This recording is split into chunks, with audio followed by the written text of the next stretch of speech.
Hi, and welcome to Hometown Cable, and our program, of course, is called What's Going On Here? I'm Bob Venn, and we've got two programs tonight. Our main program will be following this short segment we're going to do here. It's on the U-Ball, Sunoco in Champlain, New York. And this first segment is going to be something different. It's still into the machinery end, or motors. We're talking about the Champlain Valley Antique Gas Engine and Tractor Association, and that's a mouthful, and we're in Rouse's Point for this segment. Our next segment will be in Champlain. This segment we're talking with Tim Lincourt. And you know Tim Lincourt. Tim Lincourt, you've been living in Rouse's Point all your life? 50 years. I didn't ask you your age. You even told me your age? No, I'm older than that. Oh, you're older than that. All right. Behind what was your dad's house and where you were brought up here in Rouse's Point. Right. And this gentleman? Scott Sartwell. And where are you from? Peru, New York. Peru, New York. We got him from both ends of the county here. And Tim called me today and said that there's going to be a show with the small engines this weekend following. You're watching this on the 7th. And the show is going to be on the setup date is the 12th, which is a Friday, and Saturday and Sunday, and it's at the Essex County Fairgrounds in Westport, New York. And that will be Saturday and Sunday? Saturday and Sunday. Of July? Of July. Okay. And so we wanted to know if I wanted to see some small engines, and certainly we want to see something that's different. We don't know the first thing about what we're going to cover, but we're going to take the lead here from these two gentlemen. And Merrill Sartwell right here, this is Scott's father, and you're from Peru or Plattsburgh? Yep. Peru? Yep. Okay. We're from Peru also. And what will you see behind us are a couple of gasoline engines. And I don't know what it's all about, so maybe we ought to start with what do you do with an engine like this? Can you use it? Yes, you could use it. A lot of people still use them to saw wood, you know, the old saw rigs. Okay. He said could. You heard that. Could. That means that you wouldn't, but you could. You could, yeah. All right. And some people actually do.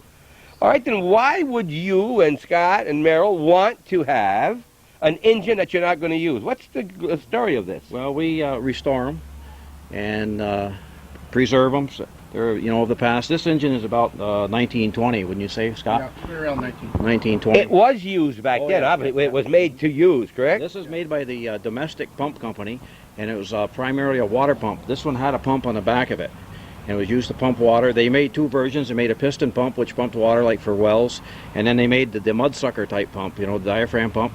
A lot of municipalities had those for pumping, you know, sludge and stuff. All right, well, let's tell you right now that this on the bottom has nothing to do with the engine. That's put there so he can move it around. He took it out of his garage to show us. Yeah. So the engine starts here, right? Right, yeah. And then you had a belt that ran to whatever you were going to pump. This one they had There's a belt your pump. on it, right? Did you start that by turning the flywheel? Turning the flywheel. Yeah. All right. So this is how many cylinder? Only one? It's one cylinder. This is 2 horsepower. Enough to pump water, right? Yeah. Yeah. And well, tell me a little bit about a club. There's a group of people that get together to talk about engines? Right, we talk about engines, and we're having this meet down at the Essex County Fairgrounds. Everybody will come that is interested. They'll bring engines. They'll receive a button saying that they were at the show, and they receive a plaque, you know, giving the date of the show. There are hundreds of people right in the county that are involved in this and interested. We've got 42 members in our club, and we just started about 6 weeks ago organizing it. Well, we know a little bit about your club because I was down at the Champlain Auto on Main Street in Champlain, the corner of Cedar, and a friend of mine told me there was a sign in there with 4 names on it. And I went down and took the names, and I'm sending the names to a friend of mine in Geneseo, New York, who's into the tractor business. He collects tractors. It has a little museum called the Tired Iron Museum. Have you been there? Yeah. That's Wayne Bump Hamilton. Mm-hmm. You've been to his place there. Yeah. I know he gets into this, and I was going to send him your names, and maybe, I don't know if he would join from that far away, or just, I'm sure when he comes up here to see me, he'll want to see this. Yeah. All right, how long has the club been in? You say 6? Well, 6 weeks. And you've got how many members? 42. Right from scratch you started, and you got 42 members? We started out with about 8 people the first meeting, and it just grew. Who started it? Who's it? I'm the president. You're the president. That means you must have started I was the instigator. You got to be. You become president to make you do all the work. There was a rumor started over in Canton that there was going to be a show in Plattsburgh, which was 2 years ago. And people just kept asking when we were going to have the show, and I decided we should have one. We got a good secretary that decided to help get the show going, and she just took it right to the end. Now we're going to have one. How many of your 42 are ladies? We've got 3 women that I know of. Okay. What got them interested in gas engines? Their husbands, mostly. Oh, right. So it's a family affair. It can be a family affair. Where's the next nearest club to here? You either go to Rutland or you go over to Canton. Oh, it's not that close, That's right? Okay. Closest shows. How big of a club do you expect this will turn into, Scott? I would like to see 25 to 40 exhibitors the first time.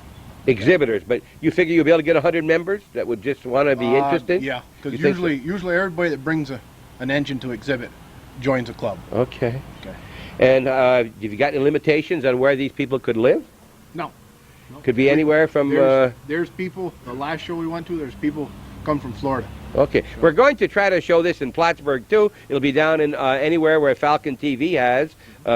You see the Channel 10 and 29 both, Calvin, still. And we'll try to get this on next week if possible and, for a short segment. And it'll be on here this coming Sunday night up north. And now when you get down to this show, what happens? Do you know? Well, You have to sign in? They sign in, they come and they register, and they tell us what they brought for engines, whether it's a tractor, an engine, and so forth, and what they're displaying. And then we have the ground set up with the ropes around to keep the people away so they won't anybody get hurt. And the people set up all their engines, and they, a lot of them run, some don't run, and all kinds of things are there, different equipment. Now, do you have contests?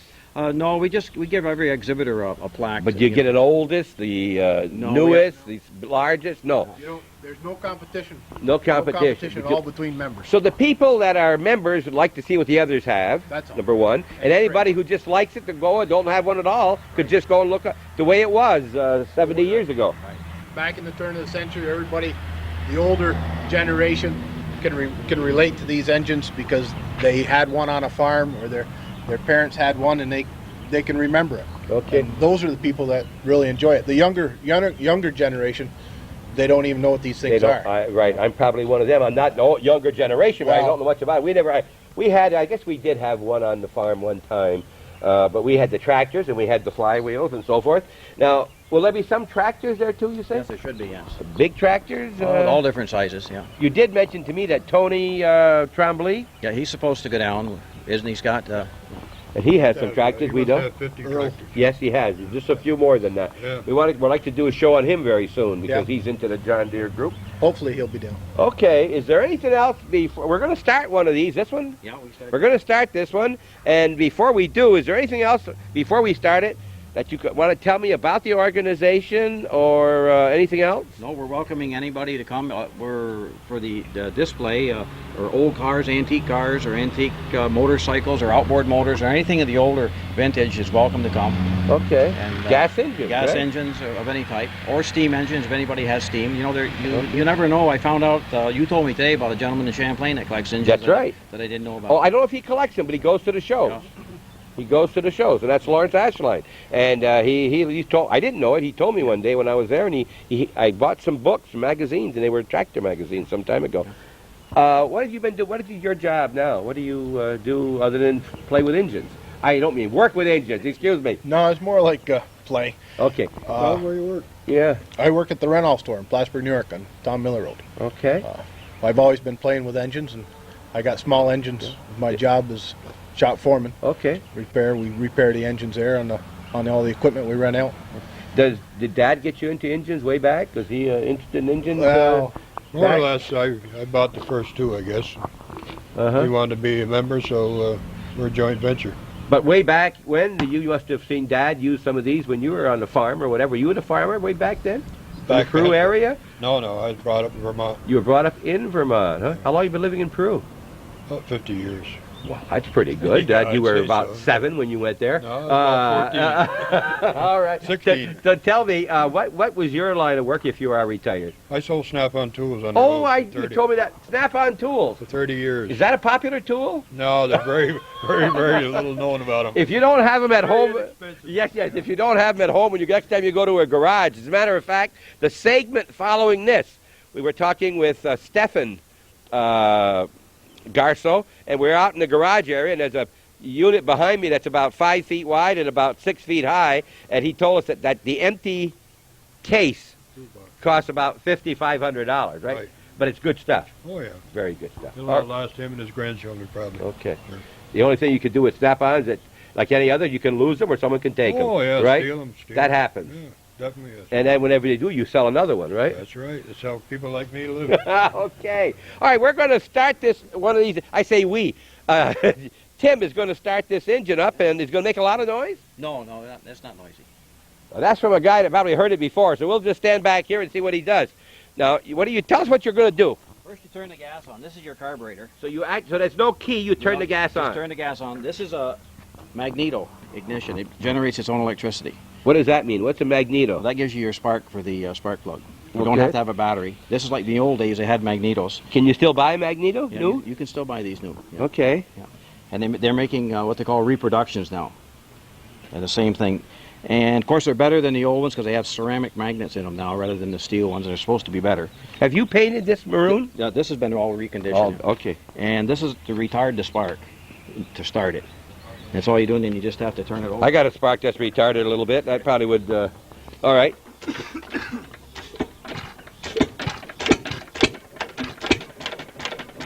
And it's running. It's what they call a hit and miss. Okay, now, is that the intake or the exhaust that making that noise? This is the intake valve, and that's your exhaust here. Okay. And what happens, this is what they call a hit and miss engine, is when it gets up to speed, the governor here controls this, and you watch this, it locks the valve. So Yep. it's holding the valve, it holds the exhaust valve in so it can't fire. And that's the way they run. Now, and this is 2 horsepower, you said? 2 horsepower, right? You better tell them, Timmy, it's not a cheap engine. This is not a... Even when it was new, it was... I want to, we're going to ask that. You don't mind talking about No, prices? no. What's an engine like this cost new? Well, back then, Probably $350. Then, what's it worth today? Probably $1,500. $1,500. depending on how bad you want it. Well, yes, but it's a very desirable engine Oh, yeah. to have. Yeah. Is it more desirable than that one? Yes. Well, mainly because of the size of it. It's not too heavy, and it's what they call a side shaft engine. You see, they got this gear here. I'll shut it down.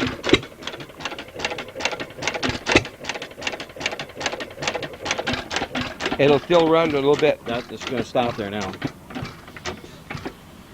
This is what they call a side shaft engine. They have a shaft that turns here, that comes down along the side of the engine, and does all the mechanism for the ignition and for the valves. It's all operated from this cam and on here. This is a side This is shaft. the part that would open and close right there. See this? This holds the valve.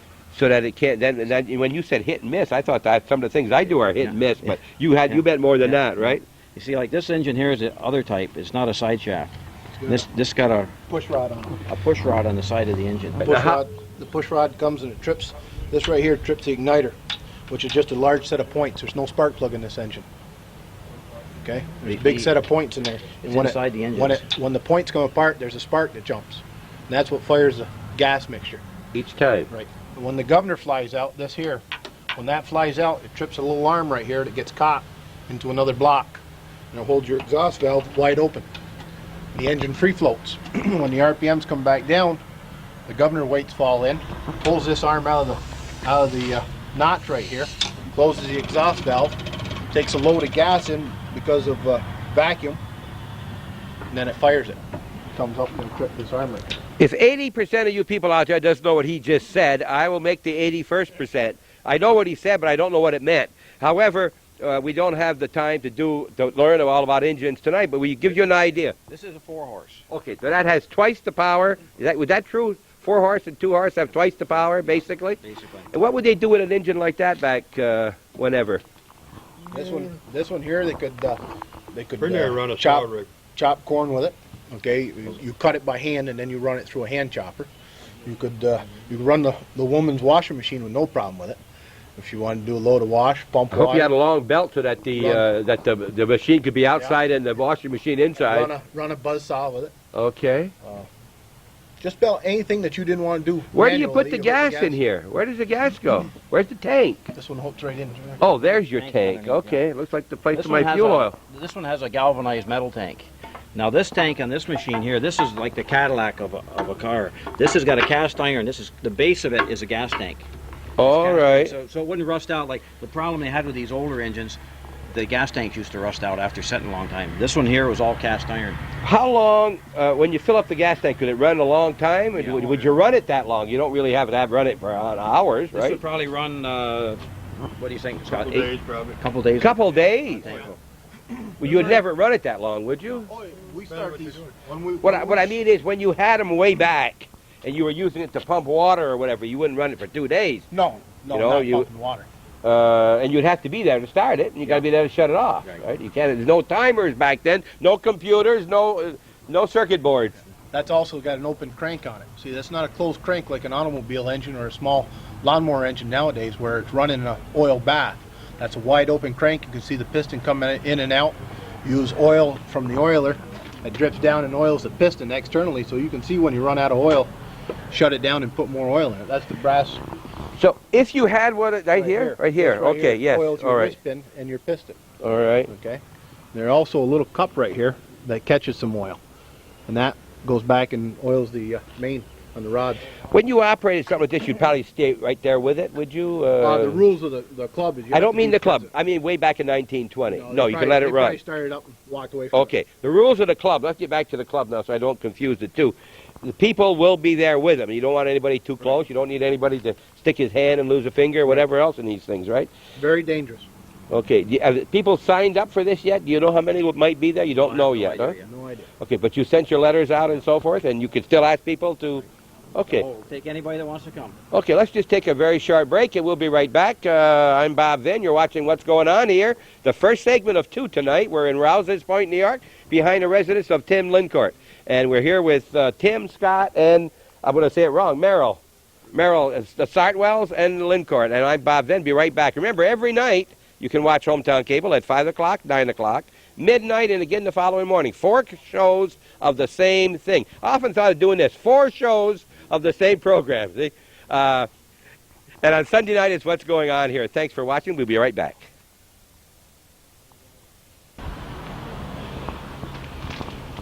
Okay, we've just watched the big United. And what would something like this be worth today? Well, that one is probably worth A ballpark figure. $600, $700, $800. Depends on the condition. And Is there a ready market for them, too? oh yeah, they're if you put a for sale sign on them, that's the first thing usually people at the show that come around, they say, well, would that be for sale or so? And a lot of times they are, and sometimes they're not. Are these all yours? Yeah, so that's just part of them. How many would a person want to have?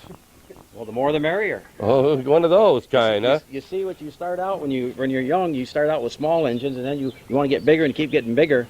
And then you start getting older, then you figure, then you go to this little one like that over there. I just can't imagine anybody collecting all kind of stuff like this at all. I just can't imagine people picking up things. All right, tell me what this big hole is in here for. That's where you put the water. The water. To cool it. It's a water-cooled engine. All right. And you fill this with water, and that keeps it cool. Acts like a radiator. All right. They do have air-cooled ones, too. DDD, does that mean something that says? Just a casting number. All right.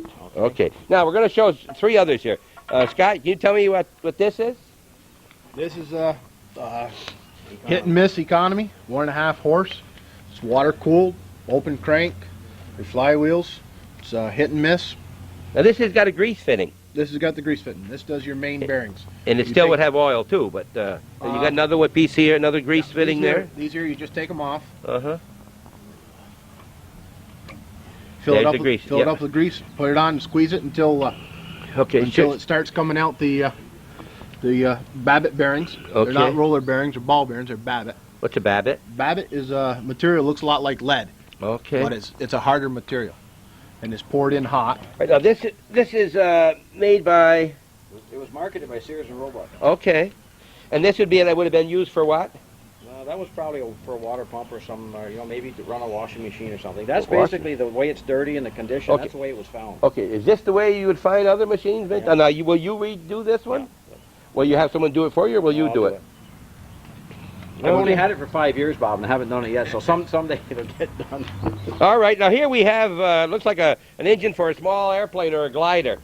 What about this one? That was made by the Johnson Motor Company, which made Johnson outboard motors. and it's called a Utila-motor, and that's in competition with a Maytag, which made the washing machine motors. It's a two-cycle. It was one of the first two-cycle engines.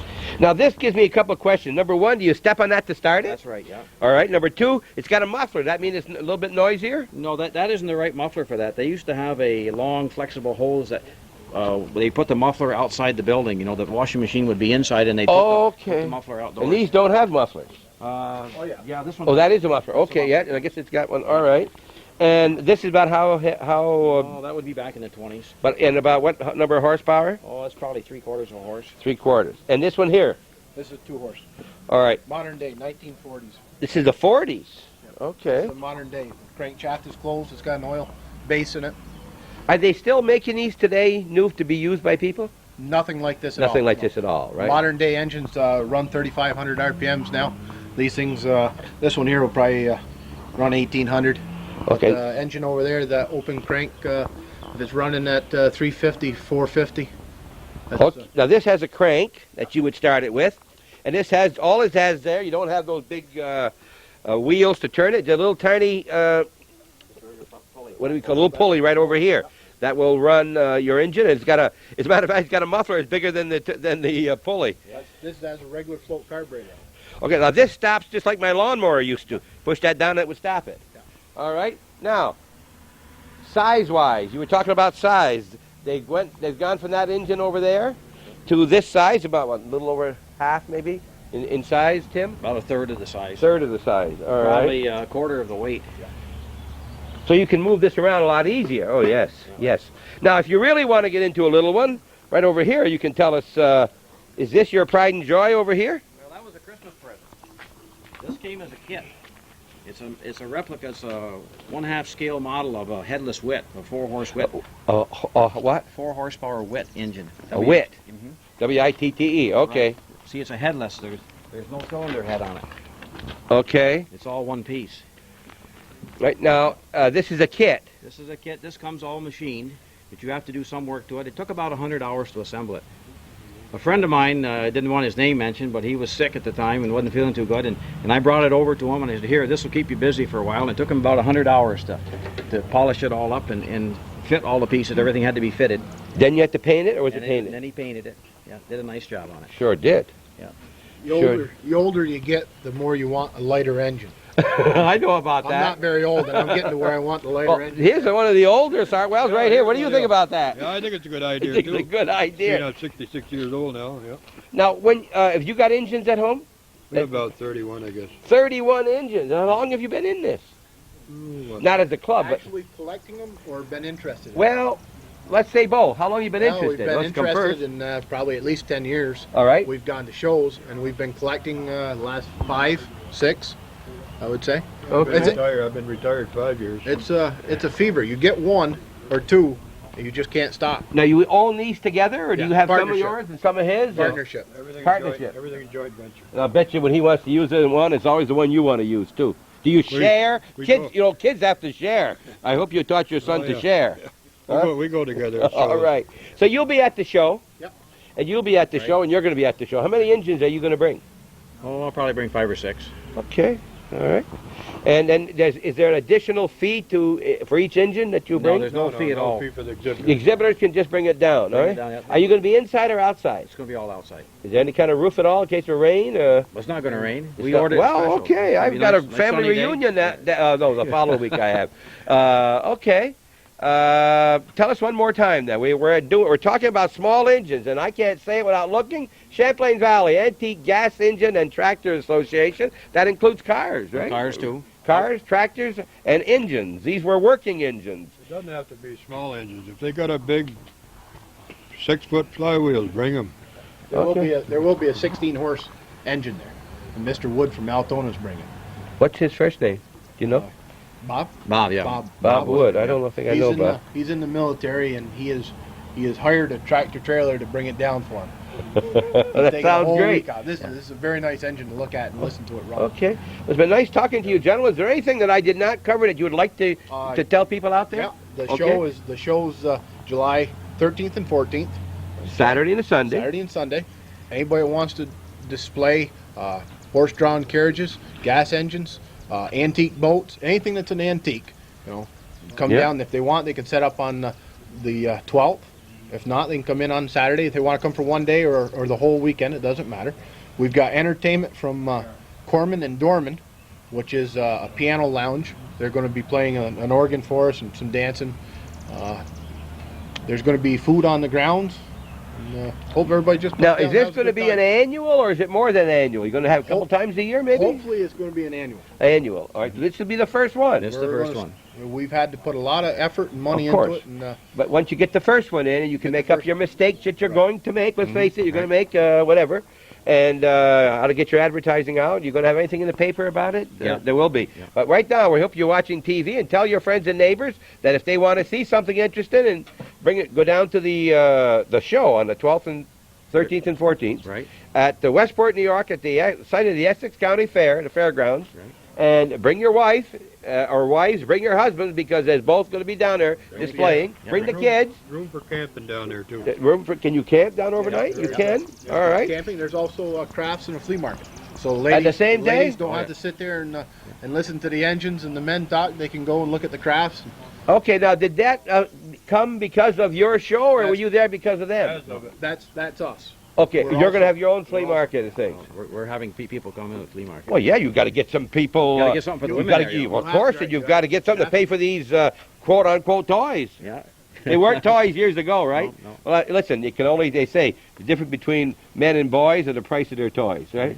But listen, so what does something like this run as a kit? This was around $800 for the kit, and one of them sold at an auction for $2,500 assembled. I was going to say, you got another 100 hours plus on top of that, right? Unless you get somebody that wants to do it for you. I can't understand why it would take 100 hours, but of course I don't understand. You do Is there a all- lot of fitting Oh, to there's be a lot done? of fitting and finishing, yeah.